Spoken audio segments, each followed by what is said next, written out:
Amy Kurzweil is the author of 2 graphic family memoirs. Flying Couch, which I adored before I read this one, that was the New York Times Editor's Choice and Kirkus Best Memoir of 2016, and now Artificial, a Love Story. And really, having read both, I can promise you that each, in very different ways, is enthralling and thought-provoking, and they each work on many different levels. As one reviewer wrote of The Flying Couch, Kurzweil proves a sophisticated artist whose imagination is brimming with compassion and psychological insight. And Flying Couch is a profound book on the transmission of traumatic memory through the generations, as one could hope for. And it's also an immensely charming coming-of-age story through the generations. And above all, what you get when you read Kurzweil is very warm humor. And this new book raises many fascinating questions about the nature of our humanity and artificial intelligence, and it has already also been widely praised. In the words of another critic, the deeply personal and sometimes frenetic energy of the book delivers an intimate and cohesive vision of the past, as well as life lived in the influence of parents and ancestors. Intimate reflections and powerful visual elements combined in an exemplary work of graphic nonfiction. Both of these memoirs are true labors of love. They're witty, they're warm-hearted, and they're testimonies both to the power of the imagination and also family. 3 generations on her mother's side in the first book, and the second 3 generations on her father's side in this book. Amy was a 2021 Berlin Prize Fellow with the American Academy in Berlin, a 2019 Shearing Fellow with the Black Mountain Institute. She's received fellowships from Macdowell and others. Her work has been nominated for a Reuben Award, an Ignatz Award for Technofeelia, which was a 4-part series that ran with Believer magazine. Her writing, her comics, her cartoons have been published in The Verge, the New York Times Book Review, Literary Hub, Wired, and above all in The New Yorker, which is very apt to think about now, having, many of you know The New Yorker has just received its 100th birthday anniversary, and I got to hear on the way about Amy's adventures with her fellow cartoonists at The New Yorker, including luminaries like Art Spiegelman. So in addition to these 2 amazing books, which I think we're selling this evening, I highly recommend that you go out and Google Amy Kurzweil and The New Yorker, and you will have a great time with these daring and joyful cartoons. Please welcome her this evening.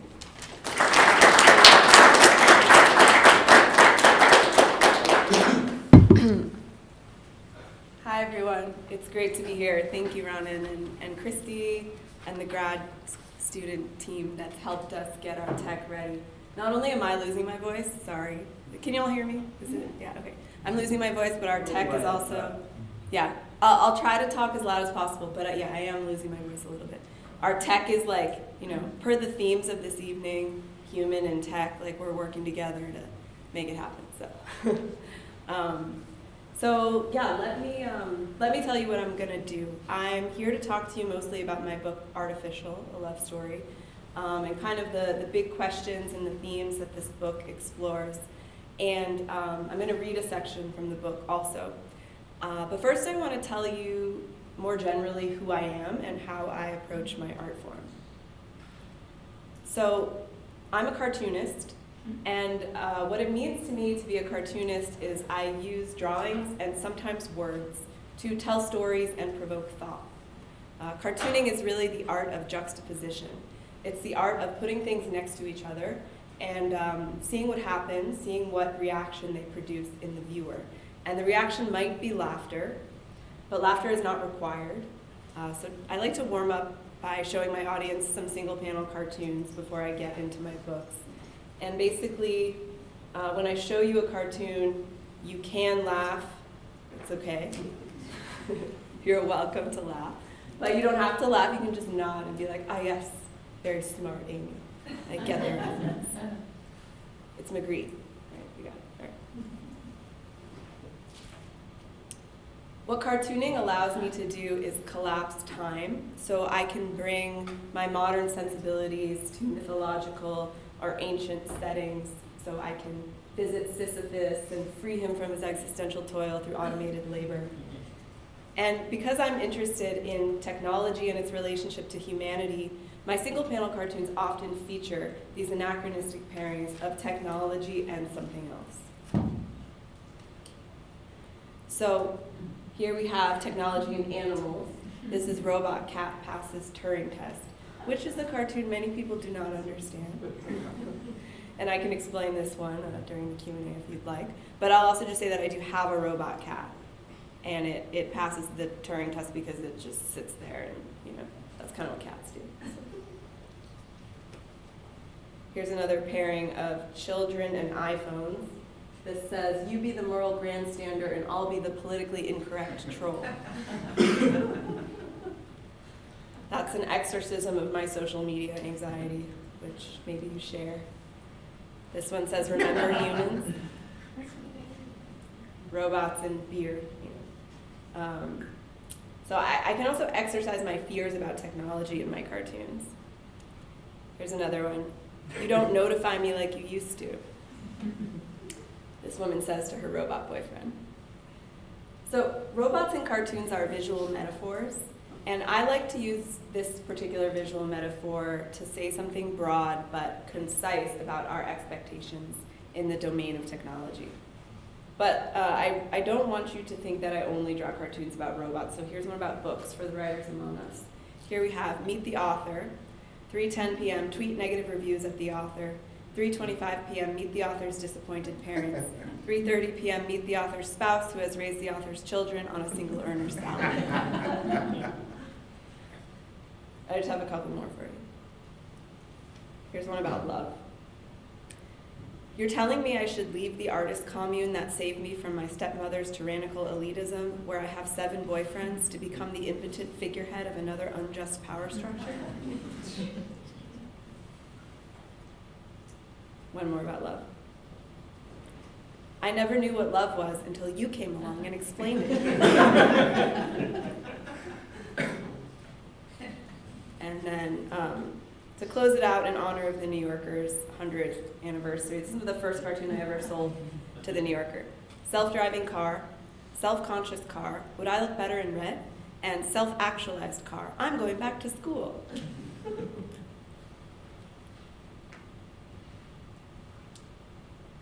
So for me, cartooning is an endless space of possibility. Because in this virtual world of cartooning, I'm freed from linear time and logic, and I can travel through history and memory and my own subconscious through absurdity, and it's there that I can find insight into myself and into the human condition. And while it's true that I can travel anywhere through this virtual world of cartooning, the place that I've always been most interested to travel is the past. I come from a legacy of dramatic stories and lost characters. All 4 of my grandparents were born in Eastern Europe. They all survived or fled the Holocaust. My mother's parents here were from Poland. And my interest in graphic storytelling began with my maternal grandmother, Lily. She was born in Warsaw, Poland in 1926. She's the subject of my first book, Flying Couch, a graphic memoir. And the legacy on my mother's side provides interesting contrast with my father's side, so I'll tell you a little bit more about that. My grandmother escaped from the Warsaw Ghetto when she was 13 years old. She survived the Holocaust in disguise on her own. She had 4 sisters, and she was the only person in her family to survive. My grandmother escaped a history of annihilation. It's not just that her family was killed, but all documentation of their lives were lost. There's no record of their existence, so not a photograph or a scrap of handwriting. And it occurred to me while writing my first book that the only documentation I have of these family members' existence lives in my grandmother, and consequently in my mother and in me. Our bodies and our minds are the archives of our family's experiences. And that's why I turned to drawing, because drawing is connected to the body, and drawing is a kind of testimony to a history for which there is no other proof. So that's my legacy. On my mother's side, the only documentation I have of my grandparents' experiences are human voices and human bodies. But on my father's side is a very different story. Here are my father's parents on their wedding day. And here's the drawing I did from that photograph. My grandfather was a classical pianist and conductor. He came to America and served as a bandmaster in the US Army. He ultimately became a music professor. And my grandmother on this side was a fashion illustrator and a homemaker and many other things. She lived a long life, but my grandfather died in his 50s. On my father's side, unlike on my mother's side, we have many photographs, and not just photographs, but letters and newspaper clippings and written journals, official documents, etc. And this is because my father's family is obsessed with saving. They were from a middle-class family in Vienna. And as it turns out, the way you saved your life as a Jewish person in Vienna or Austria when the Nazis came to power was through documentation. So, if you had the right visa with the right stamps on it, that was your ticket out. And we know now that the bureaucracy and the demands and endless laws and requests for highly specific paperwork and protocols was part of how the Nazi regime legitimized their agenda. And so my grandparents, when they came to America, they took with them the legacy of the urgency of documentation. That was a kind of habit that they couldn't part with. And so when my grandfather died in 1970, before I was born, my father continued this preservation project. My father saved boxes and boxes of documents from his family, and we've been saving those boxes in a storage unit for 50 years now. So this is where artificial begins. Here I am with all these archival documents about my grandfather, but no memories of human contact with him because I've never met him.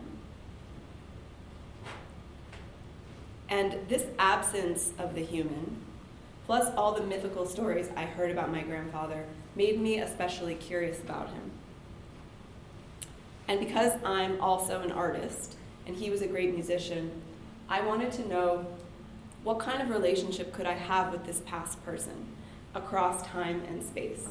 Could I really get to know my grandfather? And could I even say that I came to love my grandfather, although I've never met him? Could I create this relationship through the things he left behind? And what role would technology play in that love story? This desire for connection and these bigger philosophical questions, that's where the book began. So that brings us to artificial and this AI project that the book revolves around. And to introduce that project, I am going to let my father, the inventor Ray Kurzweil, bring you up to speed. So I'm going to play this animated trailer. Hopefully you can hear it.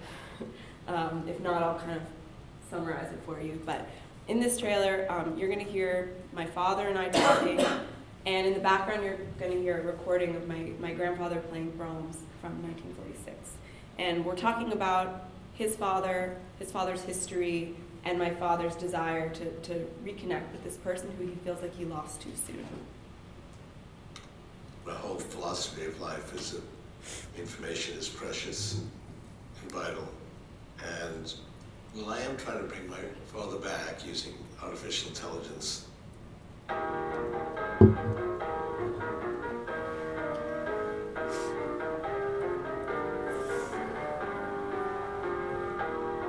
Tell me your father's story. He was born Jewish in Vienna in 1912. He was a musician. His piano playing was absolutely marvelous. So a wealthy American who actually came to Vienna because that was the music capital of the world, actually heard him, and she was very, very impressed. So she gave him her card. Said, if you ever need anything, just let me know. The very next year, 1938, the Nazis marched into Vienna, took it over. So he actually wrote her, said, will you sponsor me to come to the United States? And she agreed. So his music actually saved his life. When I was 16, he had his first heart attack and he became ill. And I very much hoped that he would live because it was clear that his condition was life-threatening. But he died when I was 22. So if you could talk to your father again, what would you want to say to him? How you doing? A lot's happened since you've been gone.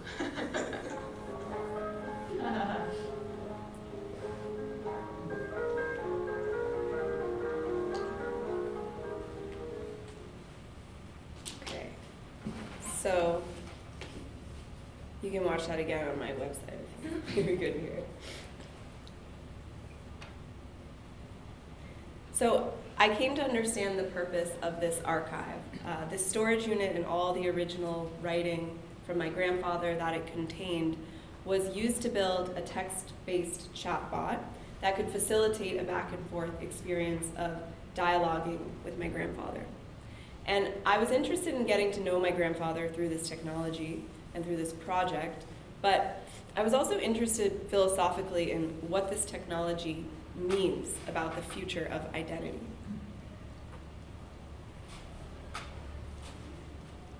I wanted to know, what is this thing? Like, how should I think about this AI creation? And if you're a consumer of science fiction, or if you know anything about the singularity and my father's ideas about the future of humanity, you might think about this chatbot as a kind of signpost on the road to a kind of resurrection. I wanted to know if resurrection is really the right metaphor for this experiment. And in order to test that metaphor and potentially discover better metaphors, I wanted to document what it was really like to commune with a past person via this technology. And to do that, I needed to show you, with my book, behind the scenes of the AI and let you in on the creation process. So let me take you back to 2018, which is like a million years ago, when we first started talking about and working on this bot. And I'll tell you about my role in the project, which is documented in the book. My role was to spend time in the storage unit and sift through all these salvaged documents and hunt for examples of my grandfather's original writing, because my grandfather's original writing is the corpus of text that became the language of the bot. And since this was 2018, the technology at play is, by today's standards, very outdated, which to me is actually kind of what makes it interesting. But unlike the generative bots we have today, like ChatGPT, that generate new language, this was a selective chatbot. So it only responded to questions with sentences that my grandfather actually wrote at some point in his life. And we knew that the more examples of my grandfather's writing we had, the more dynamic the experience of chatting with this bot would be. And that's why the source material was so important. Here are some examples of the kind of writing we had from my grandfather in the storage unit, just to give you a sense of the range. So some of his writing was like scrawled quickly on paper and like ripped and hidden away, like this example on the left. That's left, right? And then some of it was more official. This is like a cover letter of sorts, and typed, with letterhead and stuff like that. So some of it was more public writing, and some of it was more private writing. And each example gave me access to a very different kind of person. So here I was tasked with the job of collecting my grandfather's writing and digitizing it so it could be used in this bot. And it was this experience, this very human, messy, hands-on, analog, time-consuming data collection task, a task that we're all probably familiar with in this room if we're artists or scholars. It was this task that facilitated the insight I gained into this technology and how to think about it. I realized that because AI is built from human data, which is a vast and growing archive of human life, I think generative AI is best conceived of and engaged with as an art form. And it's an art form that makes use of human life as its paint and canvas. And it's an art form that is ultimately, like all art forms, directed by human beings making choices choices about what source material to include and how to frame the reception and the interaction with the technology. And so that means that AI avatars representing the dead, or people who are alive, AI avatars representing anybody, are best thought of as artistic characters, like the characters in a play or a poem or a graphic memoir. So it's been like, you know, a year and a half, and I've been talking about this book, and you know, trying to tell people about this idea of like the chatbot of my grandfather as this artistic character, and I got a little bit tired of repeating myself, so I wanted to formalize that argument. I recently published, this was just my first philosophy paper with the journal Aeon. It's a collaboration with a friend of mine, a philosophy professor named Daniel Story.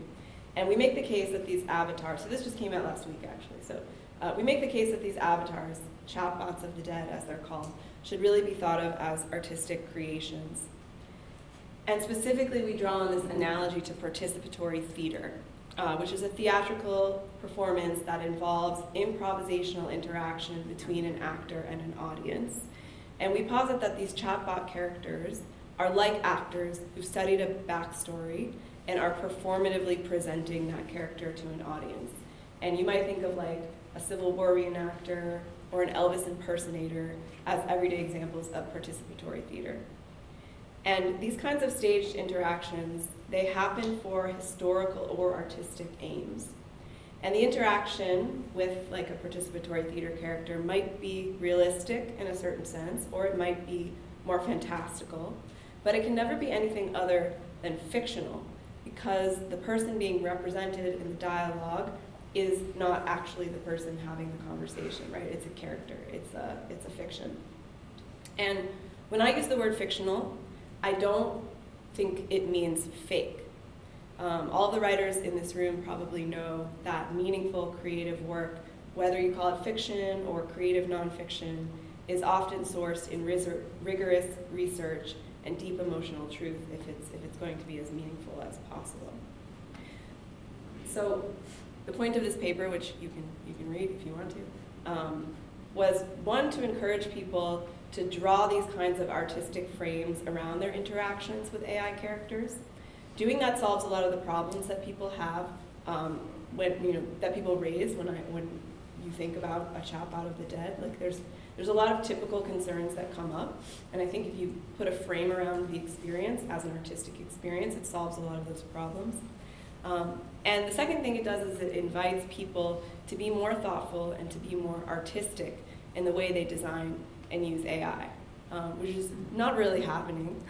But one of the deeper aims of my book, Artificial, is to get people to engage in with sort of thoughtful, artistic ways with this kind of technology. So back to the project of Artificial. I mentioned I wanted to investigate the metaphor of resurrection. And I realized if this chatbot of my grandfather was a kind of resurrection, it was, importantly, an artistic resurrection. Both the AI character of my grandfather housed on a server and the cartoon character of my grandfather in my graphic memoir are ways to creatively commune with a person who is himself living in the past. The connection I created to my grandfather is imagined, but I don't think imagination stands in opposition to reality. I think imagination is actually essential in our quest for truth and meaning, especially for those of us who come from histories of catastrophic loss. So with all those themes in mind, I am going to take you into a short reading from Artificial that brings these themes and insights to life. So, give me a second here.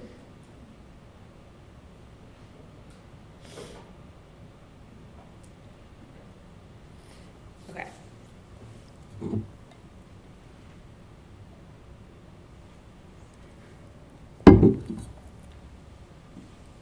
So, I'm reading from chapter 3, which is called How Do You Know?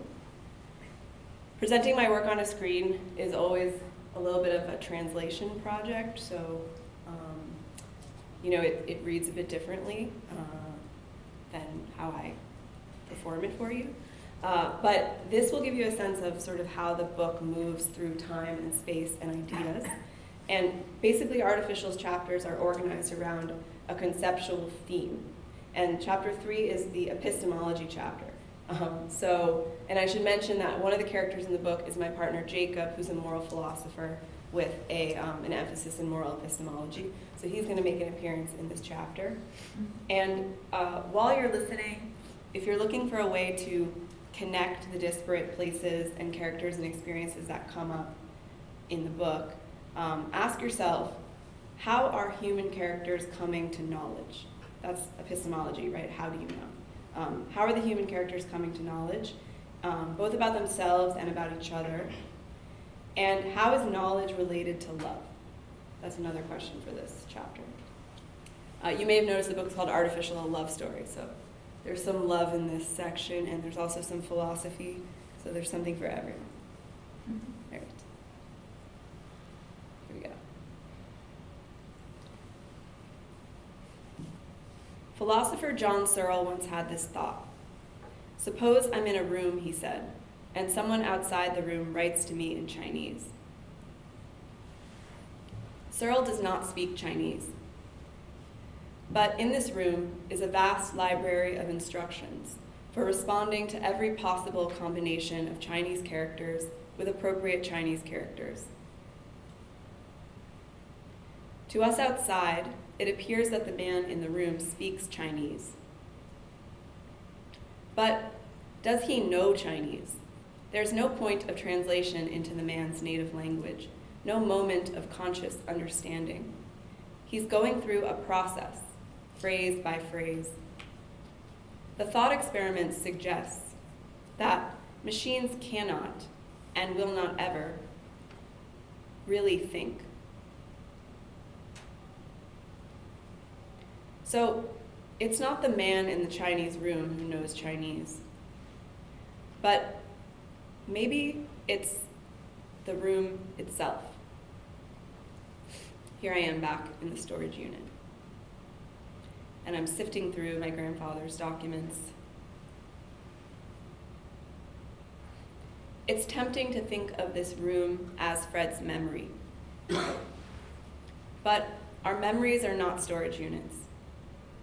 We do not hold static images in our minds, labeled with dates and descriptions of significance. Memory is more art than science.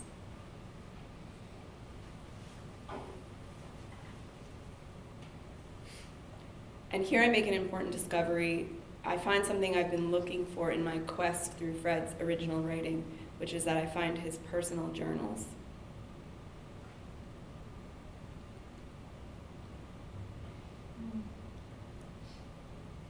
But there's a problem.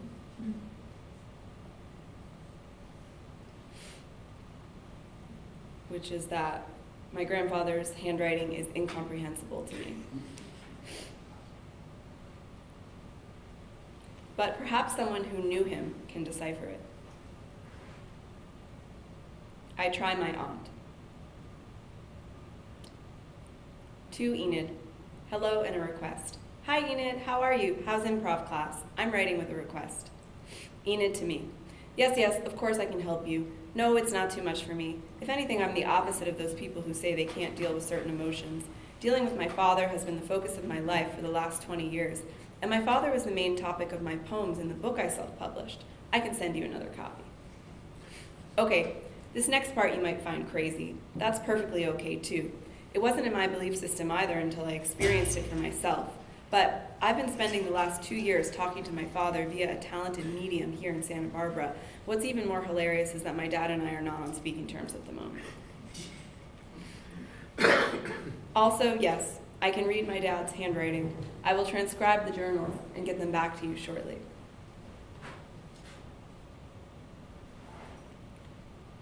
Here I am in my apartment in Brooklyn. And inspired by Enid's email, I decide to go for a walk. And I happen upon my local psychic. Why not? Check it out. So, I go up the stairs, and there she is. Marie, I've been in this neighborhood for 35 years. You have a young face. It's a good thing. You want to learn about somebody who passed on? The psychic reading is good for you. $30. I tell you what I see, I hold nothing back. You are an old soul. You have a long life in this life. You are in this world to make a difference. Your grandfather, he was in this world to make a difference. He was very talented. There was a death. Was this a tragic death? You feel connected to your grandfather. Did you know him? Something good is coming for you. You've had a lot of disappointments, yes or no? You've had a lot of disappointments in love, yes or no? I wonder if Marie remembers that I've been here before. Welcome, I'm Marie. Hi, Jacob. 2? Just 1. So she stays here.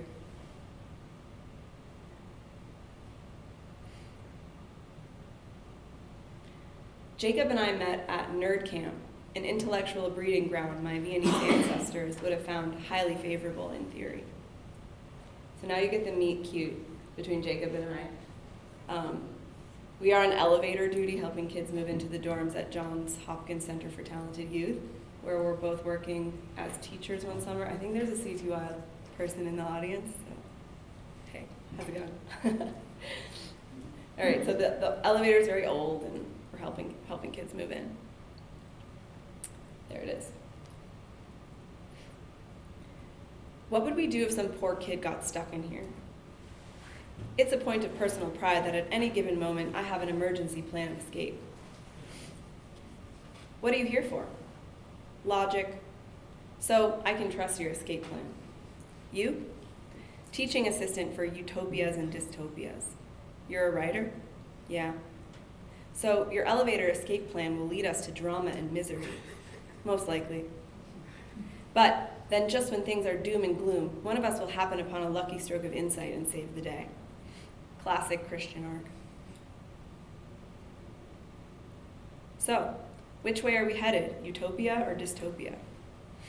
As it turns out, every dystopia is just a utopia by another name. I was just reading about Brave New World in 1984. Orwell feared we were heading toward technocracy, a dictatorship exerting total control through fear and surveillance. But our world today is much more like Huxley's. We're controlled through pleasure. Technology lulls us. Kind of a bleak perspective. I mean, technology has also cured diseases, extended life. And what are we living longer for? Something more than Soma vacations and feelies? Nothing wrong with hedonism. We find an elevator client. So, what do? I'm getting my PhD in philosophy. Where? Ohio. What's your focus? Moral epistemology? Moral, right and wrong. Epistemology, how you know. It's the study of how you know what's right. So, not particularly useful for escaping from an elevator shaft. Anyway, he had a girlfriend. But there was something about him. I remember in middle school, my friends and I held a ceremony in my basement, a kind of reverse seance. Ready? Almost. Okay, so mine has blonde hair, blue eyes, and his name is Zach, and he's a surfer. Mine's Marco. He has curly dark hair, a nice smile, and a good personality. Amy?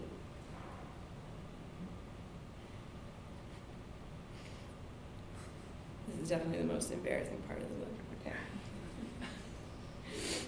This document exists now only in my mind.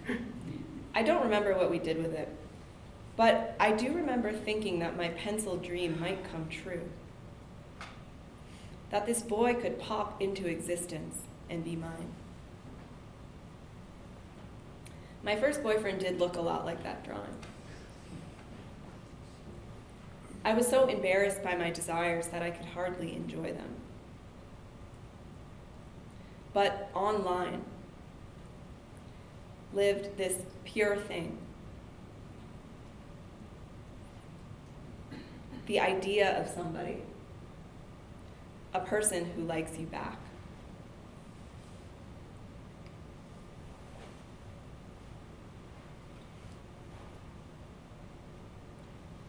There's something unsettled with you. You've been doing a lot of soul searching. And there's something unsettled with your grandfather. Do you want your grandfather to rest in peace? Do you want to be at peace? Yes. Do you have a picture of your grandfather? Yes. Keep a picture of him in your room. Do you know about auras and chakras? Let me do your color chart for you. Your aura is not glowing. Your inner eye is closed. There could be something bad in front of you and you wouldn't know it. I can do your chart, open your inner eye, clear your aura, and then you'll be at peace. Does it cost extra? Add 50 for the chart. I'll think about it. Okay, your boyfriend is your soulmate, but take it slow. Your lucky numbers are 2 and 7. Mondays are good days for you. 2 children, married in the fall. You're in this world to make a difference. Come back for the chart. Thank you.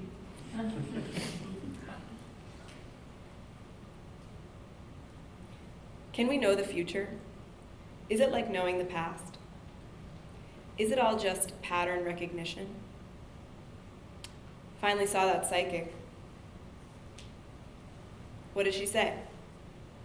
Said you're my soulmate.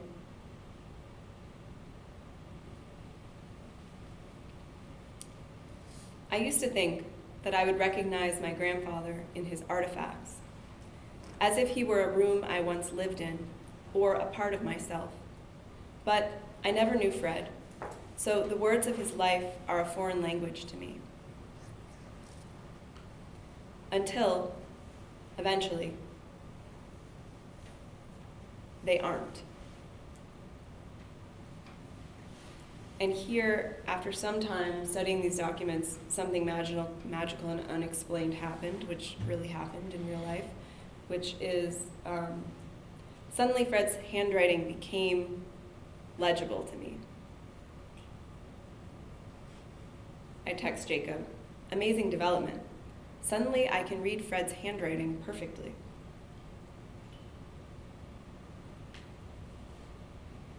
Can I know Fred like I know a language, like I know a room, or like I know a person? To suture such vast distances, is language enough?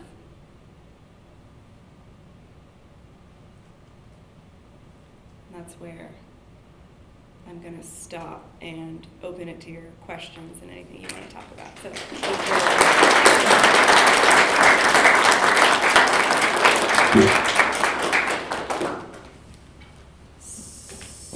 So, yeah, any questions or things people want to share or ask about? We have about 17 minutes. So.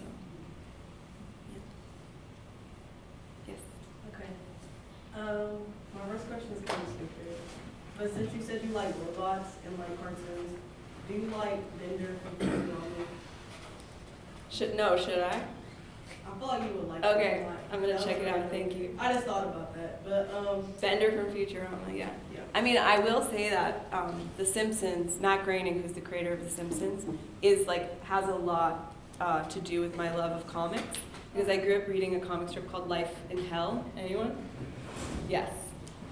So I'm sure I would love Bender from Futurama. Thank you. Yeah. And then our class, that's our professor, Mr. Chisholm.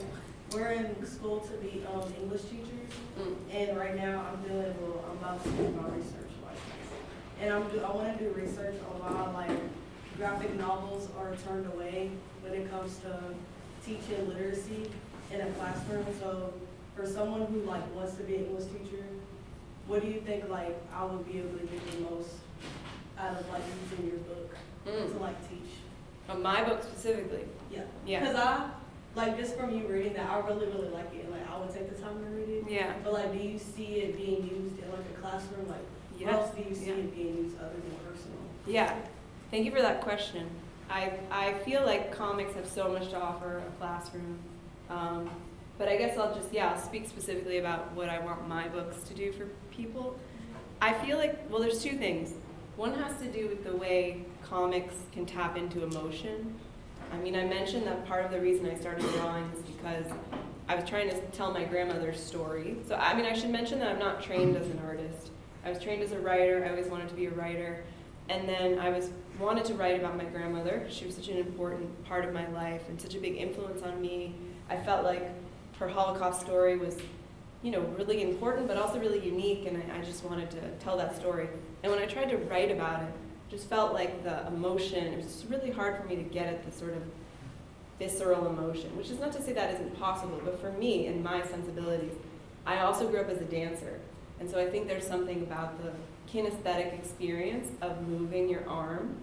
And then when people look at a drawing, especially a handmade drawing, they feel your body, like they really feel it. And so I just feel that the way that I can transmit, especially in my first book, my grandmother's experience, the way that I can give that to readers in a classroom who are trying to learn about what it felt like to be going through these historical atrocities.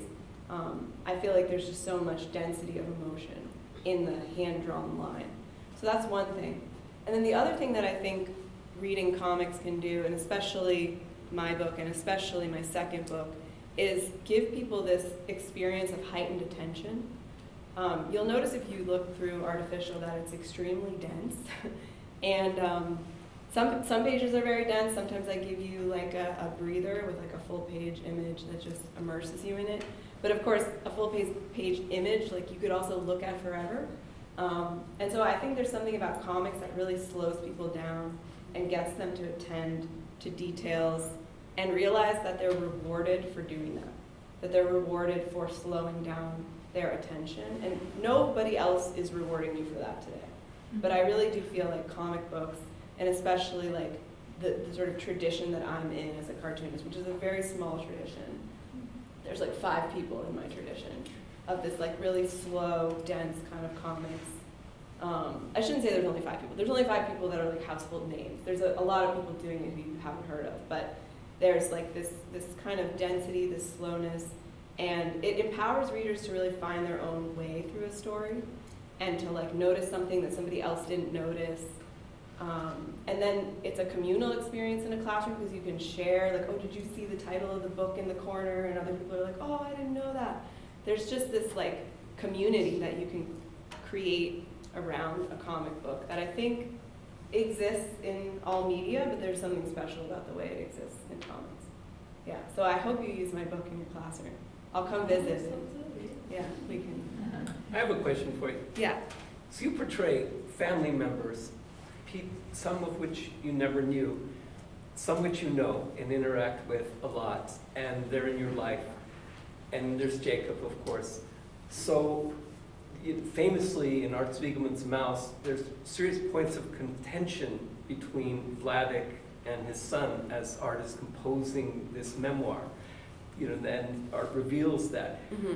What about you and Jacob and others in your life, including the women that you've embodied in these pages? Has there been pushback, have there been arguments about portrayals and all of this? Because it's very up close and personal for you. Yeah. Yeah, that's such a great question, and there's so much to say about that. So, I mean, I guess one myth I'll dispel is like the sort of idea that people talk about memoir writers like, oh, that family member's dead, so you can write whatever you want about them, you know, like there's no questions there. But for me, it's actually so much hard. It was so much harder to think about writing about somebody who was dead that I didn't know, because I had no boundaries. Like, I really had to do a lot of work that was not innate to me in order to understand what my grandfather would be okay with. Which is not to say that what somebody's okay with is like the only boundary that's important. Like, there are other boundaries that are important, but that is one that I adhere to. Like, the kind of work I make about family members is I want to portray sort of like a considered view about somebody's best self.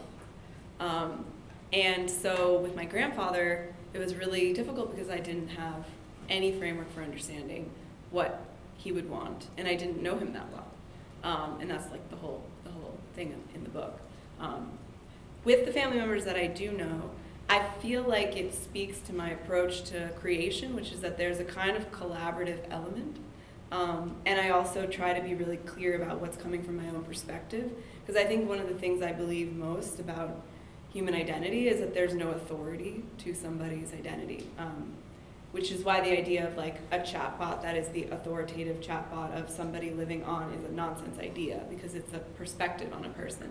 And I really feel that way about memoir characters. Like, you're writing a perspective, and comics makes so clear that it's your perspective. And so whenever I got into like a contention with somebody, that somebody was always my mother, about, you know, a portrayal or a misremembrance, I would be very kind of metafictional about it, and I would show her, you know, talking. Like, there's a page in Flying Couch where I show my mother the first version of the book, and she's like, "You got to make me cooler," or something, you know. And then I put that in the book and negotiated with my mother about like how she was going to be portrayed.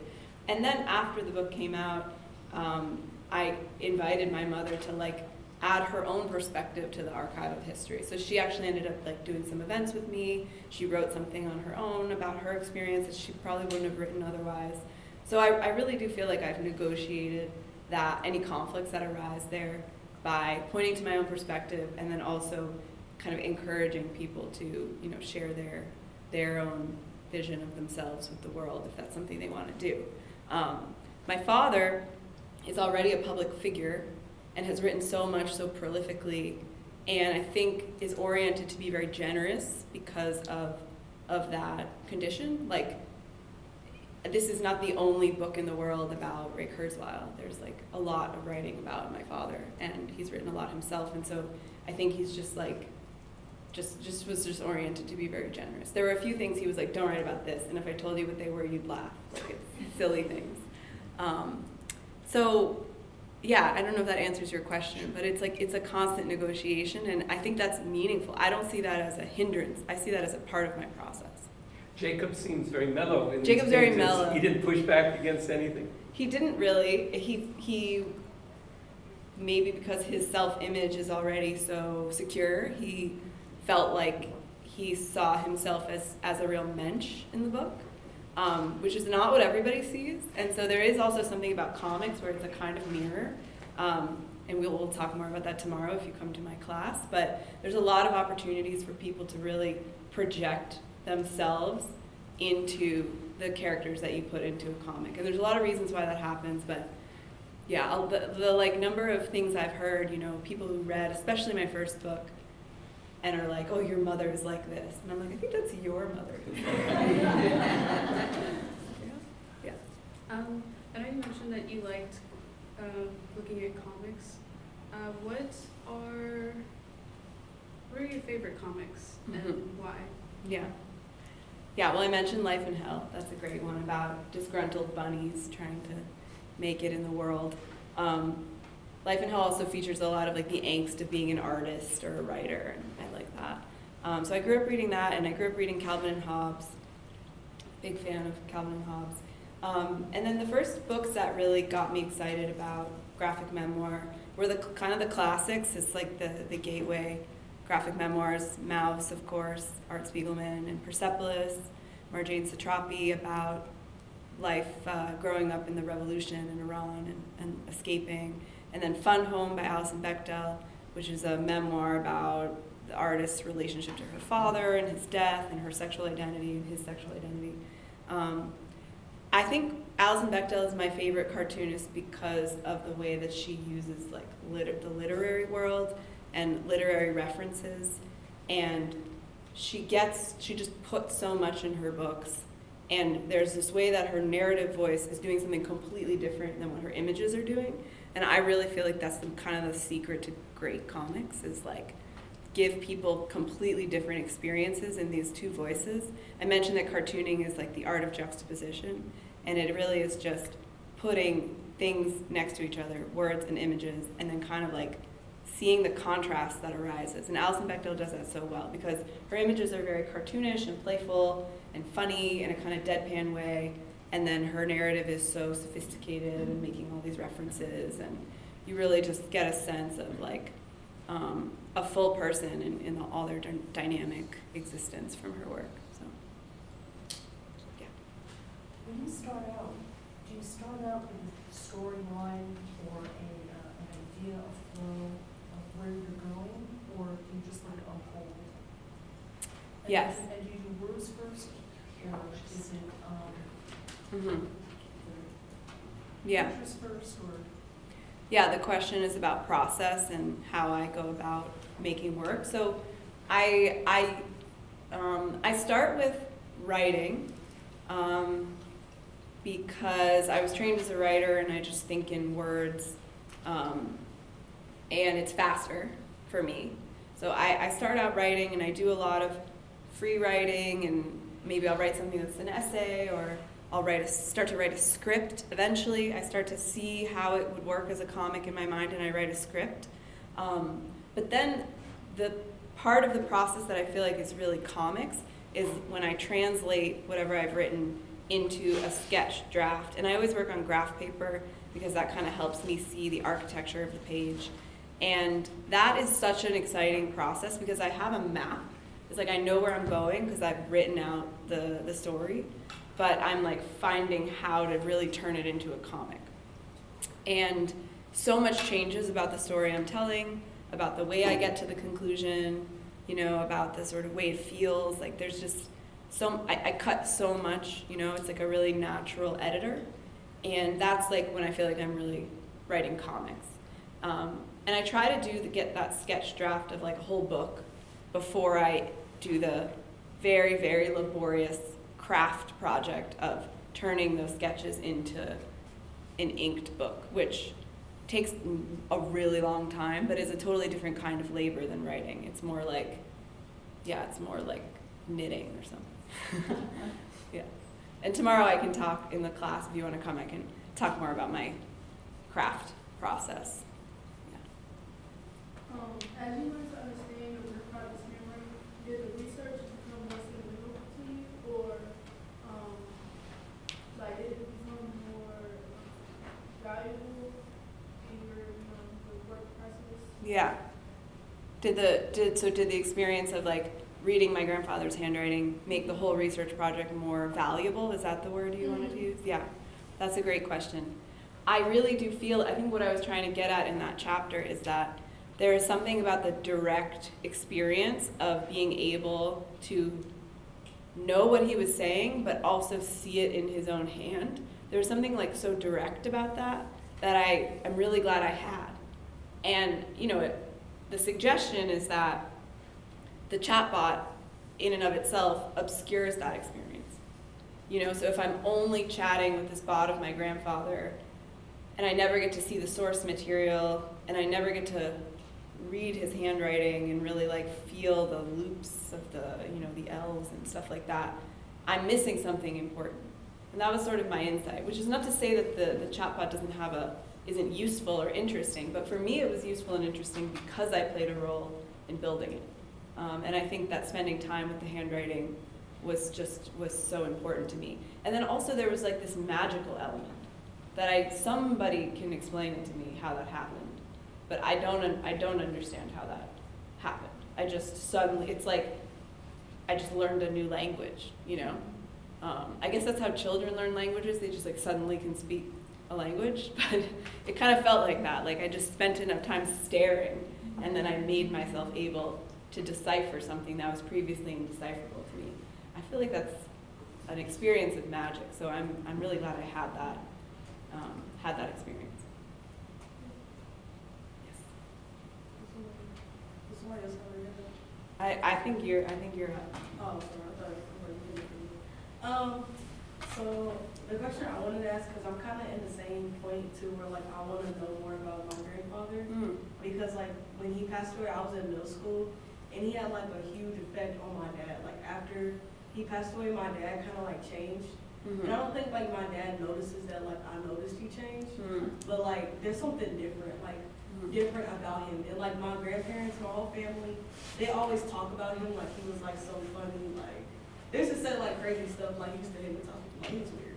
But they never really say like anything factual about him. So like when learning like information where you're scared of like becoming like too attached or like too obsessive over it, or like finding something like bad about him, like did that affect like any of your relationships with like your other family members? Because I know like when I was trying to figure out more stuff and I asked like my aunt, there was like a time where like my aunt had got offended, like a question I asked her. So I just wanted to know like if you went through the same thing.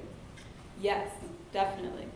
Well, first to the, was I afraid of getting obsessed? I think I'm an obsessive person, so I accept that about myself. That's okay. I did get a little obsessed. But I found a way to channel it into something that was like a professional activity. So, you know, that's the good thing about becoming an artist is you get to kind of institutionalize your mental proclivities. But I was very anxious about, like, I had more anxiety about my aunt because I knew that she, as you got a little glimpse of in the section, like I knew that she had been like in a kind of, like this was sort of her project of a lot of her own artistry was trying to figure out her relationship to her father and who he was and who he wasn't. And whatever is true about my grandfather, his failings and his, you know, the things about him to celebrate, like affected her a lot more than they affected me, and affected my father a lot more than they affected me. And so I had anxiety about like treading on that kind of process. And I don't know if I was afraid of what I would discover because I think I can handle it, but I was afraid of how it would affect it's like me knowing certain things about my grandfather might affect my father and my aunt. And I guess the way that I assuage that fear is just to realize what I think is really true is that, like, just because something's sort of hard and you have to work through it, it doesn't mean it's not the right thing to do. Like, I really do believe, I think the reason why I've written 2 graphic memoirs is like, the more you know, the more you can feel close to people and understand them and have compassion for them, and that's always a good thing. So, and my mom's a therapist, I should mention that, because I think that's relevant in my orientation. But I just really felt like I had anxiety, but I knew it was the right thing to do. Yeah. Do we have time for one more? Or? Maybe one more question. And then I should mention now, we have copies of both memoirs for sale in the back. Flying Couch in paperback and the new one in hardcover. So take a look and you can have the author sign them if you like. Go ahead. You talked about a little bit about this already, but art plays with time a little bit in that any picture you draw kind of ends up being present, the present moment. How does that, when you're structuring a full novel that like has to treat time as something linear, at least a little bit, how do you treat the fact that kind of every page ends up being more present? You're not allowed to play with time as much, or do you find that you can? That's a really interesting question. I think, comics are always fighting with linearity and non-linearity in the sense that people do have to move the book forward, but any given page can actually like take them in a different direction based on graphic choices that you make, which is not true except for like really postmodern work, but not typically true with prose writing. And I think that's like part of what I'm attracted to in comics is that I can mess with that concept a little bit, and at the very least, just get people to sort of be aware of memory as a swirl. Like, that it's not quite linear. Like, at the very least, just kind of gesture at that concept. But I think, like, there's also the element of narrative voice and memory in comics. Narrative voice being, like, the moment of writing, and then what you're drawing often being memory. And I think the way that I dealt with signaling to the reader when something was a memory was like subtle, and I hope it worked, but I had sort of versions of my character. I'm always wearing a black shirt, but then when something was like me as a teenager, I had like a few polka dots, and it was like me as a kid, I had like a bunch of polka dots. And I also drew the character like slightly younger looking, and so there's this sort of idea that like I'm gonna signal to you in some way when something's a memory. And then there's also in Artificial all of these archival documents, and I drew those in a very realistic style. And what I was trying to do with that realistic style is sort of signal the present moment. But the archival document, of course, is like the past, right? It's usually documenting the past. But the document exists in the present. So I think the short answer is like playing with my drawing style as a way to signal to people where we are in time. And just feeling like I gave myself a lot of permission to just mess with linearity. Like, the narrative voice is going to kind of take people through the story the way a poem does.